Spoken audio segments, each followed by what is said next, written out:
महाराजा सूरजमल जी के और सिंचना बाबा के इस पवित्र प्रांगण में पधारी हुई समस्त सरदारी आप सबको मैं बारंबार शीश झुकाकर लंबे लंबे हाथ कर अपनी राम राम कहता हूं।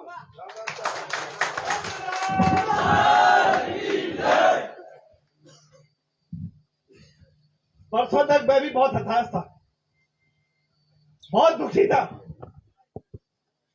जिस मुहिम को लेकर हमारे दिनेश काका, संतोष फौजदार और पूरा समाज चल रहा था, उस मुहिम को एक झटका दिया गया। हम सबके स्वाभिमान को, सम्मान को चकनाचूर कर दिया गया। रात भर सो नहीं पा रहे थे। आप सभी का वही हाल था, मुझे पता है। सब हमें फोन करके पूछ रहे थे क्या जवाब देंगे।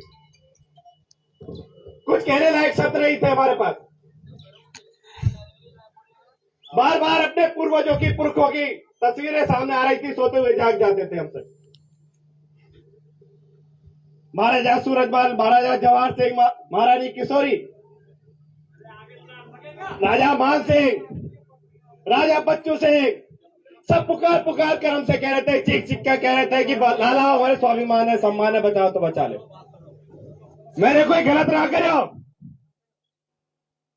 और अगर ऐसी गलती मेरे पुरखों के सम्मान के लिए बार बार करनी पड़े तो बार बार करूंगा। मैं अनिरुद्ध से कहना चाहता हूं, वो हमारे बुजुर्गों को रोज गाली दे रहा है। कभी उनको कॉन्क्यूबाइन कहता है, कभी डॉल्ट कहता है, कभी गुंडा कह रहा है। हम कहां तक सहन करें, कहां तक अपने जमीर को मारें? नहीं सहन हुआ इस सरदारी से। 21 तारीख रखी थी, 21 तारीख को कि सारा सैलाब आएगा और वहां पर अपने झंडे को फिर से स्थापित करें। उसने एक चालाकी रची, तिरंगे के पीछे अपने आप को छुपा लिया। तिरंगे का हम भी सम्मान करते हैं। मैं तो एक फौजी आदमी हूं।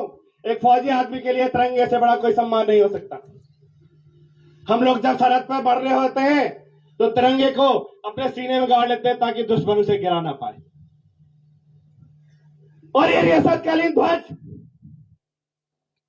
जिसमें हमारे बुजुर्गों का खून शामिल है, वो मोती महल जो हमारे पुरखों की कुर्बानी से बना है, उस सम्मान को, उन माओ की कोख, जाने कितनी कोख गुजरी होंगी इस रियासत को बनाने के लिए।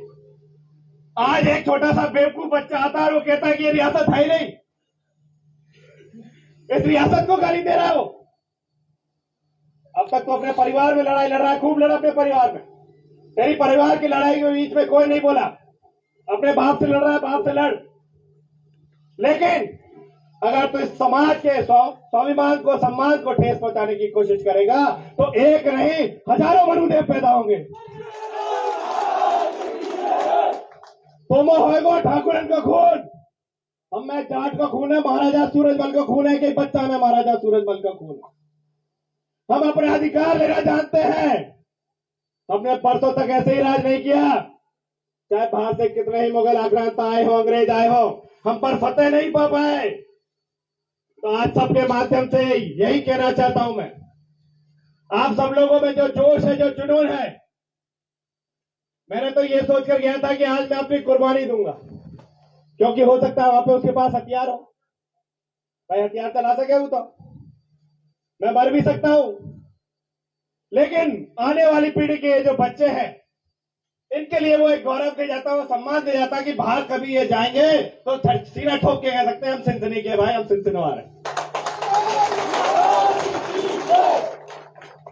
भाई ये बहुत भावुक पल है। आप सबका इतना स्नेह और प्यार देखकर मैं बहुत भावुक हो रहा हूं बार बार। लेकिन एक बात है, इस मुहिम को यहां, जैसा कि हमारे बड़े भाई दौलत फौजदार कह रहे हैं, इस मुहिम को यहां रुकना नहीं चाहिए। ये अलग हर जगह जगनी चाहिए कि हम अपने स्वाभिमान से और सम्मान से समझौता नहीं करेंगे। हम अपने पुरखों की कुर्बानी से समझौता नहीं करेंगे। उसको अगर गाली देगा कोई या उसे कमतर दिखाने की कोशिश करेगा तो एक बार नहीं 1000 बार हम उस महल के दरवाजे को तोड़ेंगे। वो महल हमारा भी है। जब उसे संपत्ति लेनी होती है तो कहता है कि मुझे पहले बंद में बैठा वो संपत्ति वापस दिलवाओ। अरे दिलवाएंगे तो जब तू यो कहेगी जब तू हमारा है। तू नहीं कछु और है तो कैसे बात है, तो कैसे बात करे तोते। साथियों, कल की रात जब मैं दिनेश काका से मिला शाम के समय पे, ये भी बहुत दुखी थे, खिदे थे। झंडा मेरे पास था, लेकिन वो शायद उसमें कुछ त्रुटि थी। काका ने कही मेरे पास है झंडा, जो ओरिजिनल झंडा है उसकी कॉपी मेरे पास है बिल्कुल। इन्होंने मुझे वो झंडा दिया। हमारा प्रोग्राम था सिंसना बाबा पर आकर यहाँ महाराज सूरजमल जी की मूर्ति पर वो झंडा फहराने, लेकिन जाने क्यों मेरा दिल नहीं माना। बहुत सारे मेरे युवा साथियों ने बाद में कहा कि भैया हमें बुला लेते, हमें बुला लेते। साथियों, मेरे मन में ये विचार आया था, लेकिन समस्या ये थी कि अगर तुम 10-20 युवाओं ने लेके जाते हो तो वहां इतना अंधेरा है कि वहां हम एक दूसरे से बिछड़ जाते हैं, अपने काम को नहीं कर पाते। और दूसरी बात, कुछ ऐसे लोग हो सकते हैं जो षड्यंत्रकारी हो, वो मुझ पर इल्जाम लगाते कि अपनी राजनीति के लिए यार चौरान का भविष्य खराब कर दिया। मैं किसी का भविष्य खराब नहीं करना चाहता था, खुद कुर्बानी देने के लिए तैयार था। मेरे खून से अगर इस समाज को अपना स्वाभिमान मिलता है तो इसलिए मैं तैयार था। इसीलिए मैं वहां अकेला गया, अंदर प्रांगण में गया, दरवाजा तोड़कर अपनी गाड़ी से वहां झंडा फहराया। कुछ दिखाई नहीं दे रहा था, बहुत अंधेरा था। वहां लगभग आधा घंटा 40 मिनट रहा। मैंने काफी कहा अनुरोध तू बाहर आ जाते, पछवाड़ा कहिए भैया आके मार दे। और पुलिस प्रशासन के पीछे अगर तू दुबक रहा है, पुलिस प्रशासन ने बुला ले, यहीं खड़े हो।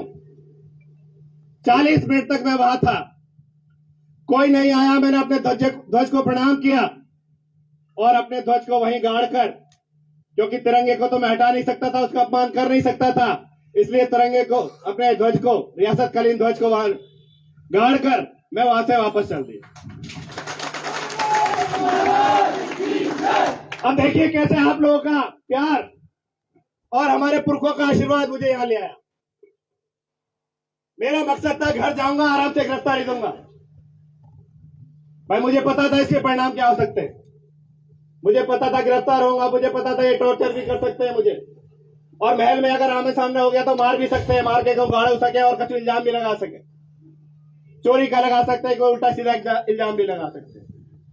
तो वो सारे परिणाम सोचकर ही मैं गया था। मैं घर वापस पहुंचा, घर के बाहर खड़ा रहा कि पुलिस आएगी, मैं गिरफ्तारी दूंगा। लेकिन जाने क्यों मेरे पुरखों ने कहा कि नहीं, अपनी धरती पर चल, वापस अपने गांव चल भैया, वहीं चलेंगे, वहीं बात करेंगे अपने भैया। मैं वहां से चल दिया रात में ही, और जाने कैसे कैसे पैदल होते हुए कहीं सीसी से लिफ्ट लेके ऐसे रास्तों से आया जहां पुलिस नहीं हो और पुलिस के सीसीटीवी नहीं। ऐसे रास्तों से मैं अपने सिद्ध बाबा पे पहुंचा जहां का आशीर्वाद हमेशा से हमें मिलता रहा है। सिद्ध बाबा से आशीर्वाद भी और वही इंतजार किया कि मेरे भैया बंदे खट्टे जाएंगे जब कहेंगे कि भाई आजा लाला तू, हम तो फांसी देवा चाह रहे हैं, कि हम तो प्यार देवा चाह रहे हैं, जो मेरी सरदारी कहेगी मुझे मंजूर है, जो आप लोग कहोगे वो मुझे नतमस्तक करेंगे। आप लोगों ने यहाँ बुलाया मुझे, मैंने पूरी बात बता दी क्यों मैंने ये किया और कैसे किया। मैं आपके बीच में हूँ, इस सरदारी जैसे चाहे वैसा मेरे साथ करे, मुझे कोई आप लोग अफसोस नहीं होगा कि मैंने ये क्यों किया या आप लोगों ने मुझे सजा क्यों दी। जो भी सरदारी करे वो मुझे मंजूर है। बहुत बहुत धन्यवाद। राम राम साहब।